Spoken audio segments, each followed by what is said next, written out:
মিরপুর জাতীয় চিড়িয়াখানায় হাতির পায়ের চাপায় মাহুতের ছেলের মৃত্যু হয়েছে।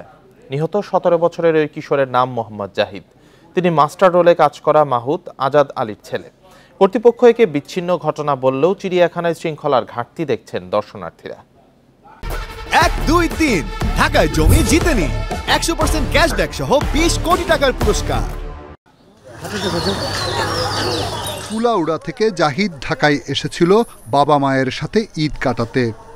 ঈদের নামাজ শেষে বেলা 11টায় ছেলে জাহিদকে নিয়ে মাহুত আজাদ আলী চিড়িয়াখানায় ঢোকে। এ সময় রাজা নামে হাতিটি বল নিয়ে খেলছিল। জাহিদ বলটি কেড়ে নেয়।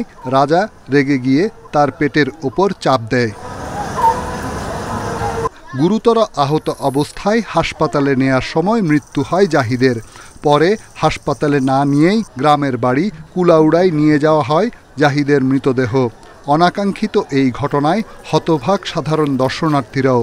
তো আমরা যদি শৃঙ্খলা বজায় রাখি, তাহলে আনন্দটা উপভোগ করি, তাহলে সেটাই ভালো। আমাদের নিজেদেরকে আগে সচেতন হতে হবে। কর্তৃপক্ষ তাদের দায়িত্বগুলো সঠিকভাবে পালন করার চেষ্টা করে, কিন্তু তাদের একার পক্ষে এটা কখনোই সম্ভব না।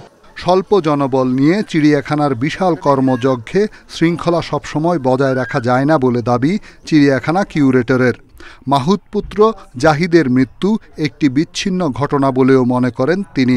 নিঃসন্দেহে আমার এই হাতির মাহুত সে কাজটি সঠিক করেনি, এবং সেই ক্ষেত্রে একটি তদন্ত কমিটি গঠিত হয়েছে। তদন্ত কমিটি নিশ্চয়ই একটি সুপারিশ করবে।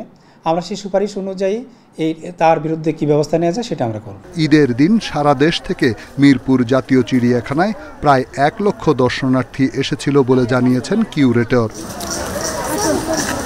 রিশাদ হুদা, ইন্ডিপেন্ডেন্ট নিউজ, ঢাকা।